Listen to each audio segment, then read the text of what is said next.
नमस्कार, जय श्री कृष्णा।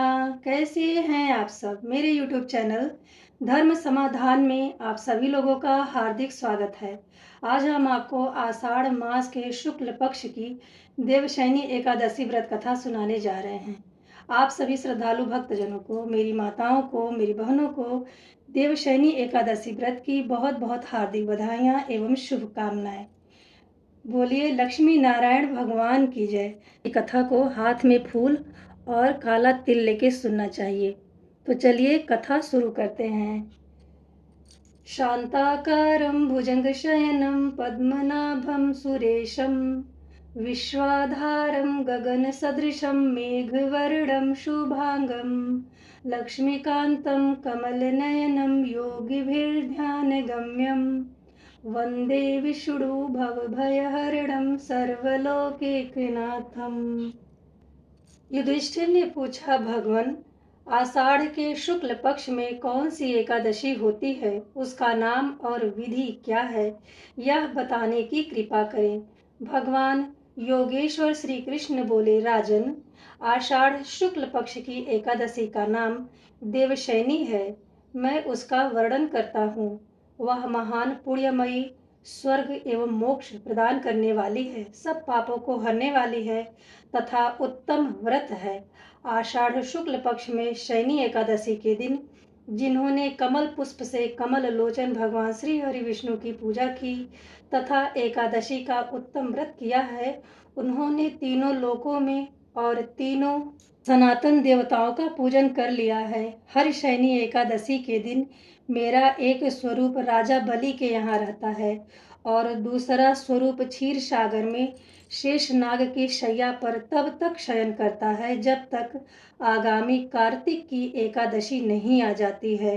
अतः आषाढ़ शुक्ल पक्ष की एकादशी से लेकर के कार्तिक मास के शुक्ल पक्ष की एकादशी तक मनुष्यों को भली भांति धर्म का आचरण करना चाहिए।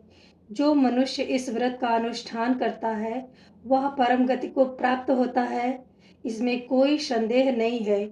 इस कारण यत्न पूर्वक इस एकादशी का व्रत करना चाहिए। एकादशी की रात में रात्रि जागरण करें। शंख चक्र और गदा धारण करने वाले भगवान विष्णु की भक्ति पूर्वक पूजा करनी चाहिए। ऐसा करने वाले पुरुषों के पुण्य की गणना करने में चतुर्मुखी ब्रह्मा जी भी असमर्थ हैं। राजन, जो इस प्रकार भोग और मोक्ष प्रदान करने वाले सर्व पापहारी एकादशी के उत्तम व्रत का पालन करता है, वह जाति का चांडाल होने पर भी संसार में सदा मेरा प्रिय करने वाला है। जो मनुष्य दीपदान, पालाश के पत्ते पर भोजन और व्रत करते हुए चौमासा व्यतीत करते हैं, वे मेरे अत्यंत प्रिय हैं। चौमासे में भगवान विष्णु सोए रहते हैं, इसलिए मनुष्यों को भूमि पर शयन करना चाहिए। सावन में साग का, भादों में दही का, कुआर में दूध का और कार्तिक में दाल का त्याग कर देना सर्वश्रेष्ठ होता है। अथवा जो चौमासे में ब्रह्मचर्य व्रत का पालन करते हैं वह परम गति को प्राप्त होते हैं। हे राजन, एकादशी के व्रत में ही मनुष्य सब पापों से मुक्त हो जाता है। अतः सदा इसका व्रत करना चाहिए, कभी भूलना नहीं चाहिए। देवशयनी एकादशी और देव प्रबोधिनी एकादशी के बीच में जो कृष्ण पक्ष की एकादशियां होती हैं, गृहस्थों के लिए वह व्रत रखने योग्य नहीं होती हैं। देवशयनी एकादशी में भगवान श्री कृष्ण ने स्वयं स्पष्ट किया है कि जो दो पक्ष की एकादशियां हैं ना, एक शुक्ल पक्ष की, एक कृष्ण पक्ष की, तो चौमासा में जो गृहस्थ जन होते हैं उनको कृष्ण पक्ष की एकादशी का त्याग कर देना चाहिए। कृष्ण पक्षीय एकादशी गृहस्थ के रखने योग्य नहीं होती है। इसलिए आप चतुर्मास में जो भी शुक्ल पक्ष की एकादशियां आती हैं, सभी एकादशियों का यत्न पूर्वक पालन करें, व्रत। श्रीमद् भागवत गीता में भगवान श्री कृष्ण के वचन अत्यंत महत्वपूर्ण हैं। यज्ञ, दान और तत्व रूप कर्म किसी भी स्थिति में त्यागने योग्य नहीं होते हैं, अपितु कर्तव्य रूप में इन्हें अवश्य करना ही चाहिए। शास्त्रों में तप के अंतर्गत व्रतों की महिमा बताई गई है। सामान्यतया व्रतों में सर्वोपरि एकादशी व्रत कहा जाता है।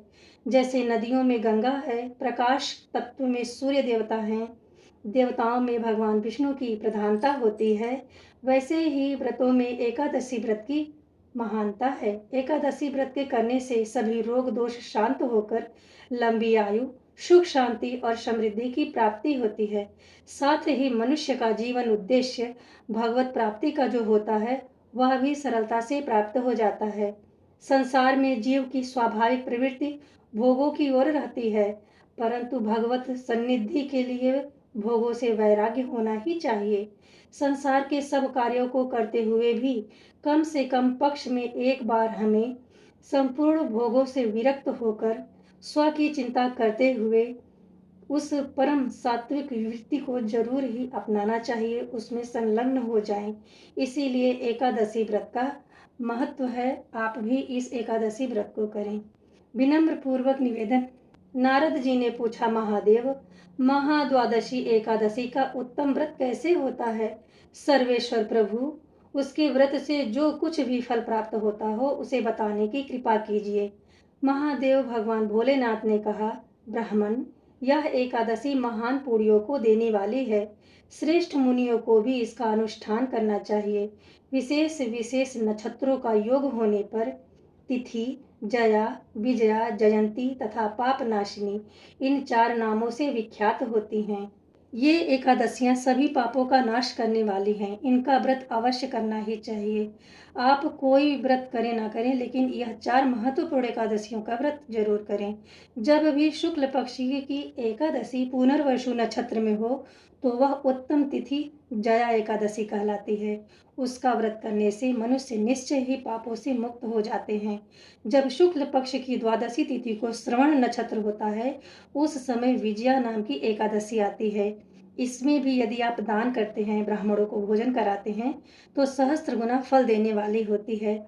आपको होम और उपवास तो सहस्त्र गुना फल देंगे ही देंगे। जब शुक्ल पक्ष की एकादशी द्वादशी तिथि को रोहिणी नक्षत्र में आती है, तब जयंती एकादशी कहलाती है। वह सब पापों को हरने वाली है।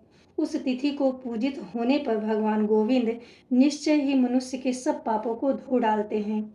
जब कभी शुक्ल पक्ष की द्वादशी तिथि को पुष्य नक्षत्र हो, वह महान पुण्यमयी एकादशी पाप नाशिनी एकादशी कहलाती है। जो 1 वर्ष तक प्रतिदिन एक स्थल पर रह करके तिल दान करते हैं तथा जो केवल पाप नाशिनी एकादशी को उपवास करते हैं, उन दोनों का पुण्य समान होता है।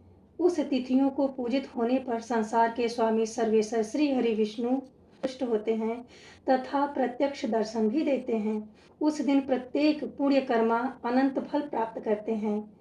सगर नंदन कुतुत्स नहुष तथा राजा गदाधि ने उस तिथि को भगवान की आराधना की थी, जिससे भगवान ने इस पृथ्वी पर उन्हें सब कुछ दिया था। इस तिथि के सेवन से मनुष्य 7 जन्मों के कायिक, वाचिक तथा मानसिक पाप से मुक्त हो जाते हैं। इसमें तनिक भी संदेह नहीं है। पुष्य नक्षत्र से युक्त एकमात्र पाप नाशिनी एकादशी का व्रत करने से मनुष्य 1000 एकादशियों के व्रत का पुण्य फल प्राप्त करता है। आज हमने आपको देवशयनी एकादशी, हरिशयनी एकादशी, आषाढ़ी एकादशी व्रत की कथा संपूर्ण रूप से सुनाने का प्रयत्न किया है। आपने हाथ में जो भी पुष्प और तिल लिए हैं, इसे लोटे में डाल दें। थोड़ा सा तिल आप दीपक में डाल दीजिए ताकि चटके और हमारे पाप का नाश हो सके। जय हो भगवान श्री हरि विष्णु की। अब हम भगवान की प्रेम पूर्वक आरती कहेंगे। गजाननं भूतगणादिसेवितं कपित्थजम्बूफलचारुभक्षणम् उमासुतं शोकविनाशकारकं नमामि विघ्नेश्वरपादपङ्कजम्। शान्ताकारं भुजङ्गशयनं पद्मनाभं सुरेशं विश्वाधारं गगनसदृशं मेघवर्णं शुभांगं लक्ष्मीकान्तं कमलनयनं योगिभिर्ध्यानगम्यं वन्दे विष्णु भवभयहरणं सर्वलोकैकनाथं। कर्पूरगौरं करुणावतारं संसारसारं भुजगेन्द्रहारं सदा वसन्तं हृदयारविन्दे भवं भवानी सहितं नमामि। जय हो भगवान की। पूजा में हुई गलतियों के लिए क्षमा याचना जरूर मांगे। आप कितना भी मन लगा के करें, लेकिन कुछ न कुछ तो कमी रह ही जाती है। इस तरह से आज हमने आपको देवशयनी एकादशी व्रत की संपूर्ण कथा सुनाने का प्रयत्न किया है।